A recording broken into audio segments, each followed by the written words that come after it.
two Filipinas walked onto the court in Abu Dhabi. Nothing would be the same after.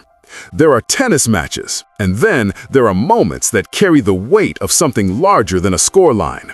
What happened at the Abu Dhabi Open when Eala and Janice Tjen stepped onto the court to face LeylahFernandez and Kristina Mladenovic was not simply a doubles match. It was a collision of bloodlines, a test of hunger against pedigree, a statement about what Filipino tennis is becoming in front of thousands of OFW eyes that had waited a very long time for exactly this kind of moment. Let's set the scene properly. On one side of the net, LeylahFernandez, the Canadian superstar who reached the US Open final at 19 years old and carries Filipino heritage through her mother. Beside her, Kristina Mladenovic, a former world #1 in doubles, a specialist of the highest order, a player who has won at this level more times than most players have entered tournaments at it. This was not a soft draw. This was not a favorable matchup on paper. This was, by any reasonable measure, the wrong pair to run into. On the other side, Eala, 19 years old, carrying the full emotional weight of her nation, her thigh still not right from a persistent injury, her heart still processing the pain of a loss in Manila that had left marks no physio could treat. And beside her, Janice Tjen, the quiet enforcer, the baseline cannon, the partner who would make the system work. Most analysts had already written the ending. The veterans dominate. The youngsters gain experience. Everyone says, next time. But here's what those analysts missed, and what we're going to unpack in this video in full detail. The tactical architecture, the psychological warfare, the heritage clash, and the 3 points of genuine disagreement that even the experts couldn't agree on. By the end of this video, you will understand this match in ways that even the courtside commentary didn't capture. If this is your first time here, welcome. Pro Tennis 360 is where we go inside the game, not just around it. Hit subscribe and the bell. We're just getting started. The system that made the Giants nervous. How Eala and Tjen built their tactical blueprint. Before the first ball was struck in Abu Dhabi, a decision had already been made. Eala and Tjen were not going to play the veterans game. They were not going to absorb pressure and wait for errors. They were not going to survive the match. They were going to attack it. And the system they built to do that was deceptively simple, devastatingly effective, and perfectly tailored to the specific weaknesses standing across the net from them. The architecture worked like this. Tjen anchors the baseline. Her role is not passive. Her ground strokes carry genuine weight, heavy, penetrating balls that push opponents back behind the baseline, take time away from them, and prevent them from setting up the approach shots that experienced doubles players love to hunt. Tjen's baseline game is the artillery. It softens the fortress. While Tjen does that work from the back, Eala is already moving. Her role is the net, but not the patient positional net game that classical doubles coaching describes. Eala's net game is kinetic, instinctive, constantly probing. Her left-handed serve and return create angles that right-handed players simply do not encounter with the same regularity. The spin comes off differently. The ball curves into the body rather than away from it. Even experienced players who know it's coming, in theory, find themselves slightly late, slightly awkward, slightly off balance in practice. The combination, heavy artillery from the back, left-handed chaos at the net, was designed to do one very specific thing: prevent Fernandez and Mladenovic from ever settling into a rhythm. Great doubles teams thrive on rhythm. They develop patterns, read each other's movement, position themselves for the second and third ball in each exchange. When you disrupt that rhythm constantly, with pace variation, with angle changes, with unexpected aggression from the net, you don't just win individual points. You erode confidence. You introduce a low-level anxiety into every exchange that veteran players hate more than almost anything else. The system wasn't an accident. It was a plan, and it was executed with the kind of precision that doesn't come from talent alone. It comes from preparation, from two players who had studied their opponents, understood their patterns, and built something designed to dismantle them. The veteran weaknesses nobody wanted to talk about: Mladenovic's footwork and Fernandez's net aggression. Respect for greatness should never become an excuse to avoid honest analysis. Kristina Mladenovic is a legendary doubles player. Her doubles world #1 ranking is real, earned across years of elite competition against the best players in the world.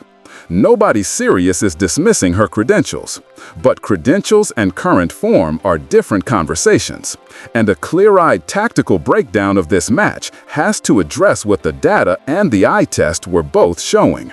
Mladenovic's footwork has not been at the level it once was.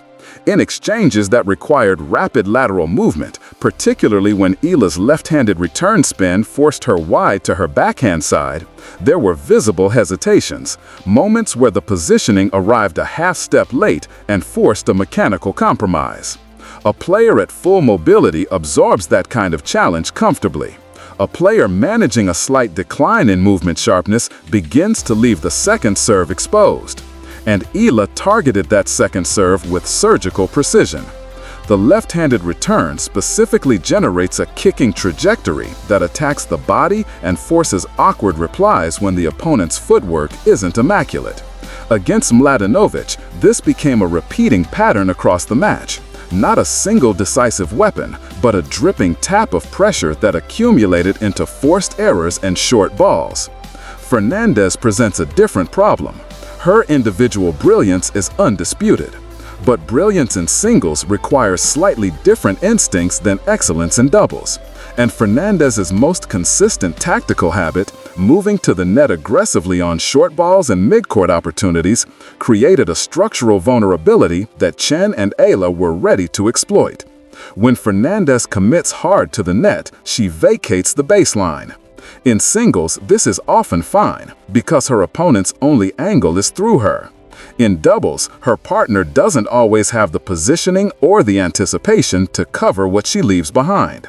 Tjen recognized this pattern and began specifically targeting the open baseline when Fernandez leaned forward, creating a strategic whipsaw that forced the veteran pair to choose between defending the net and defending the back. You cannot defend both simultaneously with only two players. Eala and Tjen built a game plan around making that choice impossible. The injury question: was Eala's thigh the story, or was it the cover story? The thigh injury was real. Let's be honest about that before anything else. Alex Eala walked into Abu Dhabi carrying a persistent muscle issue that had been affecting her movement in the weeks prior. This is not speculation. It was visible in her court coverage, in the moment she chose to move forward rather than track down wide balls, in the micro adjustments a tennis player makes when their body is telling them something it doesn't want the opponent to know. So here's the genuine analytical debate, and it's a more nuanced conversation than most coverage was willing to have. One school of thought says the injury forced Eala into high-risk tennis, that she couldn't grind rallies because her legs wouldn't allow it, so she had no choice but to take big cuts early, and points quickly, and hope that aggression would compensate for what her mobility couldn't provide. Under this reading, the injury was a constraint, not a weapon. She didn't choose to play aggressively, she was cornered into it. And against elite players who had the experience to absorb a certain percentage of those risks and wait for the unforced errors to arrive, this approach carries real danger. The opposing argument, more romantic and honestly more compelling as a narrative, is that the injury paradoxically simplified Eala's tactical mind. When you cannot run, you stop hesitating. The calculating defensive option disappears from the menu. Every ball becomes an opportunity to attack because that's the only remaining option. And in that forced clarity, something unlocked. The aggressive approach wasn't fear-driven, it was liberated. The truth, as always in elite sport, sits somewhere between these poles. Yes, the injury constrained her options, but Ealah's ability to execute those constrained options, to play her aggressive options without flinching, without overpressing, without letting the injury become a psychological anchor, suggests something deeper than tactical desperation. It suggests a player who has trained herself to compete under adverse conditions and find the version of her game that functions best within whatever boundaries the day provides. That is not a small athletic gift. That is one of the defining traits of players who eventually reach the top. Chemistry over stardom, the science of why coordinated partnerships beat individual brilliance. There is a concept in team sports that sounds like a cliché until you examine the mechanics underneath it, at which point it stops being a cliché and becomes a structural truth. The whole can be greater than the sum of its parts. In doubles tennis, this concept has a specific mechanical expression, and understanding it is the key to understanding how Eala and Jen were able to compete with and challenge a pair whose individual rankings and resumes far outstripped theirs. When elite singles players form doubles partnerships, they bring enormous individual weapons. Fernandez's explosiveness, Mladenovic's court intelligence and positioning knowledge. These are genuine advantages, but they also bring habits. Ingrained, deeply wired, automatic habits developed across thousands of hours of individual competition. Habits calibrated for the geometry of singles tennis, where court coverage is a solo responsibility and shot selection is entirely self-referential. Doubles requires a different grammar. It requires constant communication, verbal and nonverbal, about positioning, about who takes which ball, about how to shift when the formation breaks down. It requires the ability to predict your partner's movement before it happens, to cover the space they've just vacated before the opponent even identifies it. Eala and Jen had built this communication across their partnership. Jen knew when Eala was going to volley aggressively and covered the open court accordingly. Eala read Tjen's baseline intentions and timed her net approaches to coincide with the pressure Tjen was already creating. Fernandez and Mladenovic, despite Mladenovic's vast doubles experience, were playing with a degree of individual autonomy that occasionally left small seams in their structure, and small seams in doubles tennis are all you need. Here is the important qualifier that fair analysis demands. Mladenovic's doubles expertise is real and cannot be dismissed. She knows exactly how this game is played, but knowing how it should be played and having a perfectly synchronized partnership are different things. Tjen and Eala's coordination in this match was precisely calibrated, and on this particular day, their calibration was sharper than what the veterans brought to the court. The heritage clash, what it really means when two Filipino bloodlines meet across a net. We have to be honest about something before we frame this match as a simple Philippines versus the West narrative, because that framing, while emotionally powerful, is also slightly dishonest, and our audience deserves better than slightly dishonest. LeylahFernandez has Filipino heritage. Her mother is Filipino. She has spoken publicly and warmly about that connection. The Filipino community has claimed her, celebrated her, and taken genuine pride in her success, and they were right to do so. She is part of the diaspora story. She is not an adversary of Filipino tennis. So what was this match, really? It was a collision of two different expressions of Filipino ambition in global tennis. Eala represents the domestic pipeline, the player who emerged from Philippine tennis infrastructure, who carries the national flag explicitly, who is the subject of every prayer group chat and every OFW family dinner conversation about tennis. Fernandez represents something else, the diaspora pathway, the Filipino who made it through a different system, whose Canadianness is real and whose Filipino-ness is also real, and who has to navigate the complexity of being claimed by two nations simultaneously. That complexity doesn't make her a villain, it makes her a fascinating figure. And the match in Abu Dhabi was fascinating precisely because it forced both players and the crowd watching to think about what it means to represent something. Here's the psychological layer that nobody was discussing. The OFW crowd in Abu Dhabi. thousands of overseas Filipino workers who had paid their way into that arena to watch Eala play. When that crowd erupted, and it did, it wasn't just noise, it was an atmospheric pressure system. Every cheer was fuel for Eala. Every roar disrupted the concentration of the opponents in ways that are measurable in the literature on crowd psychology and sports performance. The home court advantage didn't belong to geography in Abu Dhabi, it belonged to belonging, and Eala owned it. The psychological asymmetry of expectations, why the Titans carried the heavier weight.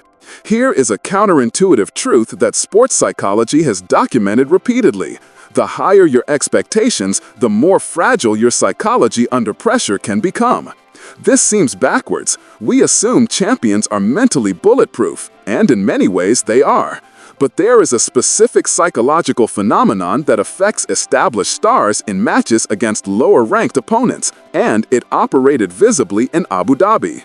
The phenomenon is this: when you are expected to win comfortably, every point you drop is a micro-failure. The opponent doesn't have to beat you decisively, they just have to stay close. Because every game that goes past deuce, every set that extends into a tiebreak, every moment where the scoreboard says the match is competitive when it shouldn't be, adds weight to the side of the scale that says something is going wrong.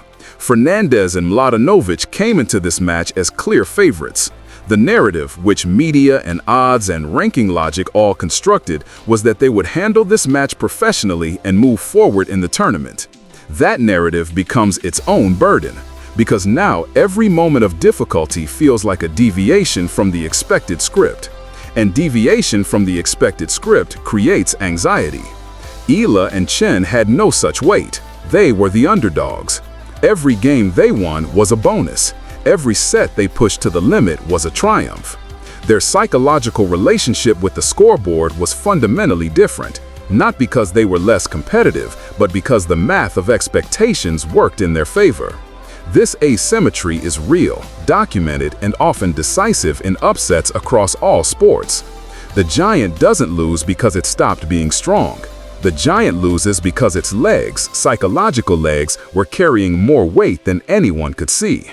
The analysts who predicted a comfortable Fernandez-Mladenovic victory factored in ranking, experience, and individual quality. They forgot to factor in who was carrying the heavier invisible load.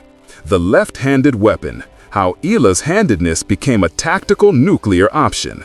Left-handed players make up approximately 10% of the professional tennis population, and yet, despite being a substantial minority, they are consistently overrepresented in terms of tactical disruption.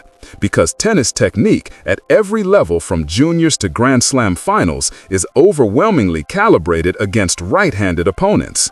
The serve is where this shows up most brutally. A left-handed serve from the deuce court kicks to the right-handed opponent's backhand, the same direction as a right-hander serve. But from the ad court, the left-handed serve does something different. It curves out wide to the opponent's forehand, pulling them off the court entirely. Elite right-handed players practice this situation less. They encounter it less. Their return positioning is slightly less automatic for it. Against Mladenovic specifically, this became a repeating tactical extraction. Her second serve was already under some pressure, movement issues creating slight hesitations in the service motion. Eala's left-handed returns to that second serve generated spin trajectories that Mladenovic's footwork struggled to accommodate. The result was a pattern of defensive replies that kept landing in positions that suited neither Fernandez nor Mladenovic at the net. But the left-handed advantage extends beyond the serve. Return patterns, approach angles, the natural direction of topspin ground strokes, all of it runs in slightly different directions from a left-hander. Players who have drilled against right-handers for their entire careers carry automatic positioning instincts that need a manual override when the orientation flips. That override costs processing time. And in doubles, where points happen at high pace with net players crowding the court, processing time is the resource you can least afford to waste. Eala's handedness was not the sole explanation for her performance, but it was a consistent structural advantage, A weapon that kept the veterans slightly displaced, slightly awkward, slightly less comfortable than they wanted to be.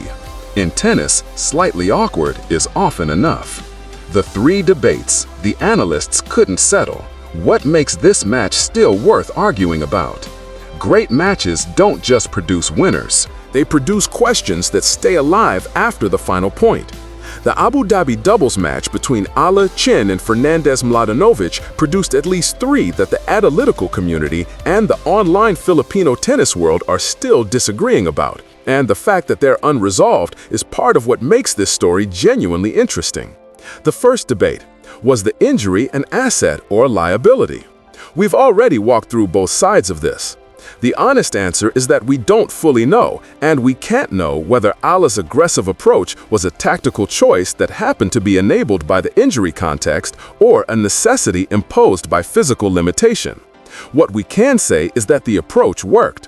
What we can also say is that against a deeper field with more margin for error, the same approach might not work as cleanly. The injury romanticization is real and worth calling out, but the dismissal of Eala's mental fortitude under physical stress is also real and equally worth calling out. The second debate: who owns the Filipino pride narrative in this match? This one is genuinely complex, and the answer is not binary. Eala is the explicit standard bearer. Fernandez carries the heritage. The crowd was decisively for Eala. But the narrative that reduces Fernandez to a Western tennis machine does a disservice to a player whose Filipino connection is real, meaningful, and publicly acknowledged. The most sophisticated reading of this match holds both truths simultaneously and resists the temptation to flatten one of them into a villain role for storytelling convenience. The third debate: would experience or youth win in a rematch on a neutral surface fully healthy? This is the most technically interesting question. Mladenovic's doubles mastery is the single most underweighted factor in most post-match analysis. A fully mobile Mladenovic on a surface that rewards patience might produce a very different match. Equally, a fully healthy Eala moving freely at the net might produce an entirely different kind of chaos. The match in Abu Dhabi was played under specific conditions that tilted certain variables. Understanding those variables is not the same as discounting the result. These debates are not a sign that the match was ambiguous. They're a sign that it was rich, and rich matches deserve better than simple answers. This is what the revolution looks like. Eala, Janice Tjen, and the future Philippines is building. In 30 years, when Filipino tennis has produced multiple WTA top 20 players and the pipeline from Manila to the Grand Slams is as established as the pipeline from Spain or Serbia, someone will make a documentary about how it started. They will show clips from Abu Dhabi. They will show Alex Eala, thigh-wrapped, carrying the weight of a nation's love and a nation's prayer, stepping to the baseline in a WTA 500 doubles match against opponents who had every credential imaginable. They will show Janice Tjen, methodical and powerful, painting the court with ground strokes that moved veterans out of their comfort zones. They will show a crowd of OFW workers roaring in a way that changed the atmosphere of the match and the atmosphere of something larger. And they will say, this is when people started believing differently. Belief is the infrastructure of sporting revolutions. Before the results come consistently, before the ranking points accumulate, before the Grand Slam draw sheets start showing Philippine names in the later rounds, there has to be belief. The belief that it is possible. The belief that the gap is closable. The belief that the players coming up behind Eala can inherit not just her technique, but her willingness to compete at this level without apology. Abu Dhabi did not produce a Grand Slam champion. It produced something arguably more important: evidence. Evidence that the system works. Evidence that the talent is real. Evidence that when the moment arrives, unexpected, unscripted, with all the context of injury and heartbreak and expectation pressing down, a Filipino player can stand in it and perform. The tactical details we walk through in this video matter. The chemistry model, the left-handed weapon, the psychological asymmetry of expectations, the specific weaknesses in Fernandez and Mladenovic's structure that Eala and Tjen found and pressed. All of it matters. Analysis is how you build understanding. Understanding is how you build next time.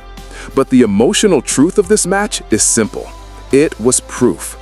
If you want to be here when the next proof arrives, when the next chapter of this story gets written, Pro Tennis 360 is where you need to be. Subscribe, hit the notification bell, and bring someone with you who loves this sport.